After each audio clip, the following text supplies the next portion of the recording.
Grandma. Why angwa? Kevin Taylor is back. Girls singing a feeling. Ah, boy, we. It's a correct sentence. Hey, boy, no sabo. Nejin somebody am share. Oh, bodam.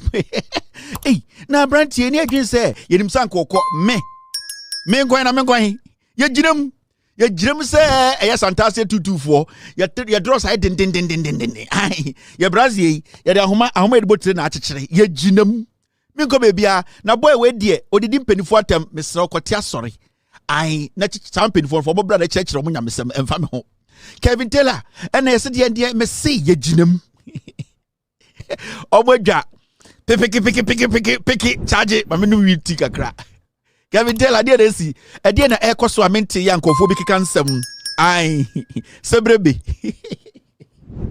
These people have been detailed also because they have failed the bail terms. Paul Adom-Otchere was supposed to present 2 landed properties and he was not able to meet those requirements, for which reason he has been detained together with 2 others. And we know that Paul Adom-Otchere is under investigation in connection with some revenue assurance contracts between Ghana Airports Company Limited and a private firm owned by the proprietor of Strategic Mobilization Ghana Limited, that is SML, right? Now, the OSP is examining the possible procurement breaches, including a sole source contract awarded to a company other than the one approved by the GACL board. Now, at the time, Paul Adom-Otchere was the board chairman. He has not denied, and I want to quote, right, so this is coming from Office of the Special Prosecutor. They are saying that the immediate past board chairman of GACL, Paul Adom-Otchere, did not deny the allegation by management of the Airport Company Limited that he brought the shady company. And he also confirmed that the procurement process for this contract started at the board level. Why would Paul Adom-Otchere not be the ideal person to be answerable for these investigations or questions that we need answers to? So let me explain to you something. If I introduce a company to you, assuming that I even introduce a company to you, that doesn't mean that I have, I'm involved in the procurement processes. There are clear procedures in respect of the procurement. The head of entity ought to have done that. And so it is not as if there is a statutory responsibility on him under the Procurement Act which was breached. But assuming without admitting that that is even so, let's even admit that he is even wrong. The OSP is not a court of law. If you are convinced that he has done any wrong, you take him to court. When Mr. Martin Amidu was the special prosecutor, he prosecuted only one case. That case was against Mahama Ayariga, the majority leader, and a friend of his. Go and check the facts. Very ridiculous circumstances. It is an office that can easily be used to execute people and settle scores. If you don't have a very reasonable, mature person occupying that office, when the Commission for Human Rights and Administrative Justice was set up, it was put in the hands of Mr. Emil Short. We saw what he did with that office. Can we say same with the Office of the Special Prosecutor? It is a very dangerous thing that we have done. And besides, we are not even getting value for money. It has become a commercial enterprise to settle scores and do other things. And so we need to be very careful as a country. Our emotions are being exploited. Everybody knows that when you talk about corruption, you wake up the emotions of Ghanaians. Everybody in this country is aware. Right. The moment you talk about corruption, the emotions are worked up. Okay. It is what has been exploited by the Office of the Special Prosecutor, particularly under Mr. Kisia Jabeng. Justice Abdullahi, do you agree with the assertions of Naneje Bafwewa? He says that the board chairman is not directly responsible to verify or authenticate the credibility of a company he just introduced to the board. And he's also saying that the OSP's history gives us reason to probe further everything they tell us, so we shouldn't take their word as gospel. What do you say? I mean, you've been listening to him throughout. So what do you say to, well, how do you respond to Thank you. So, to say that an institution set up by the state with all the resources, indeed set up by Parliament, should be treated with some amount of disrespect would not be an argument that I'll go by. I can understand that institutions of state have problems. That I agree with. I mean, that is what I hear him to be saying.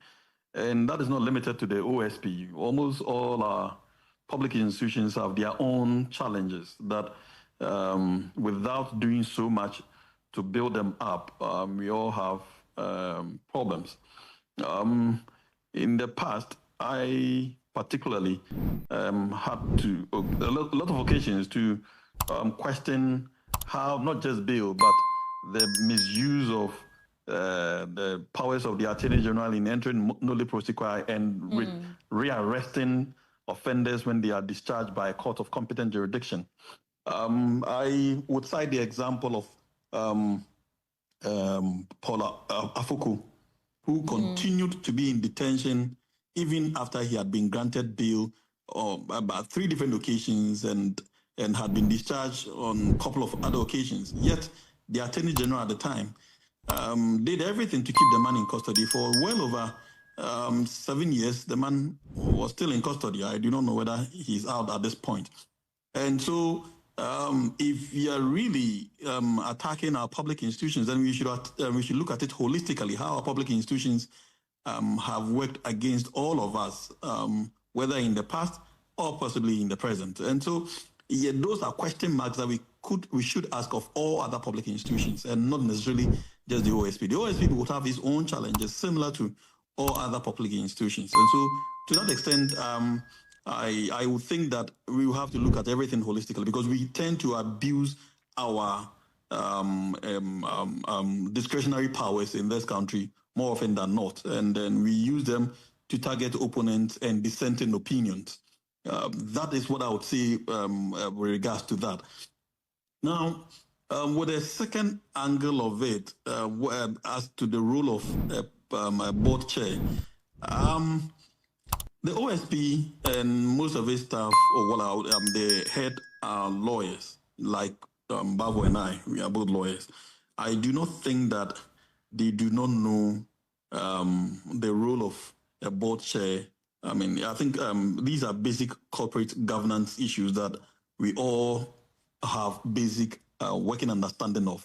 The role the board plays, the chair plays, and the role of the chief executive plays. I think these are well known. And so from that angle, my point is that if the OSP invites the board chair, there must be a good reason. I would want to take it from this positive angle, that there must be a good reason why the board chair will be the one to be invited rather than the chief executive or the other board members. And so for that matter, I would rather the fact come out first before condemning the OSP as to why the board chair was the one that was invited rather than the board secretary or even the chief executive or other board members, because it is basic working knowledge that indeed the board chair sits at the board without taking the ultimate. In fact, he may take ultimate decisions, but the workings of the company they are done largely by the chief executive.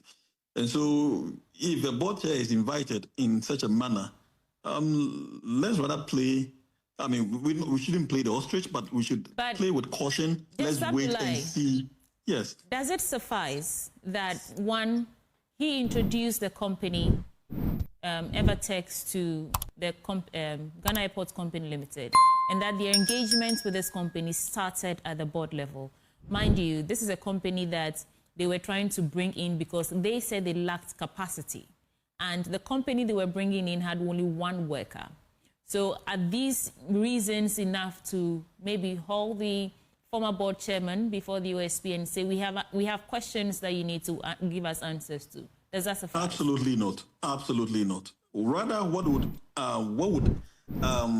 could be a reason to invite any person would be how the Ghana Airport Company dealt with that company without doing much due diligence on their background. But let's also remember that having one worker or 100 workers cannot be a basis for anybody to be invited. If I dealt with a company, so long as the company is capable of delivering, the number of workers the company has is not considered, in fact, it's not a crime. It's never a crime that the company doesn't even have a worker, but it exists and it operates as it should be.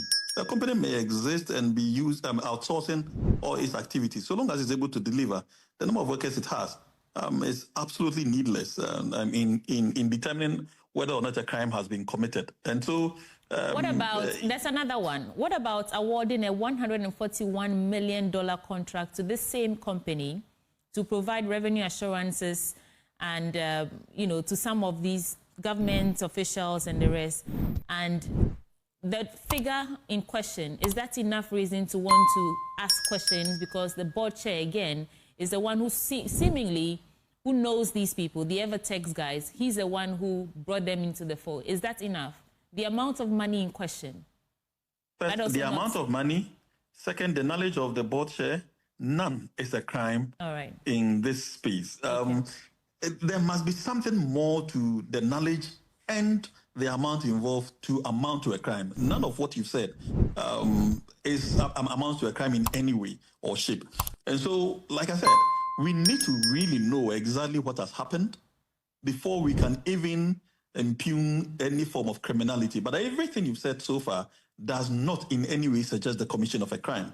Because crime is well defined in our laws. Procurement breaches are well defined in our laws. And so if one says that there are procurement breaches, what I understand the person to be saying is that the due processes in awarding the contract were not followed. That is, but not necessarily because the company involved was introduced by the board chair or by someone else, or the company involved. That's what the OSP is saying. They are probing procurement breaches, right? These are just fallouts of some of the reasons. Absolutely. Why, procurement breaches, yes, amounts to a crime, but not the number of workers that the company that was awarded the contract has, nor the amount involved. None of it amounts to a crime in itself, with that much to say. Okay. We don't oppose bail. Other prosecutors, have we ever opposed bail? Last week Wednesday, I did an agreement in respect of the MPA matter. When it got to bail, I just got up and told leadership that we are not opposed to bail, so we are leaving it in the charge. We don't oppose bail. We do not use bail to punish individuals in this office. What we do is just to secure by law your attendance in respect of the investigations, and if we are minded to take into court, if we think we have the requisite evidence. So here, when you are, this is to the general public, when you are invited, it's not an invitation. When you are directed to come here as a suspect, mind you have to post bail, and that is why in the direction. The communication directing, we tell you that you may come along with counsel of your choice. Immediately you go for counsel of your choice. The person, by his or her training as counsel, knows that if you are being directed to show up as a suspect, you will be required to post bail. I'll come to it. Okay,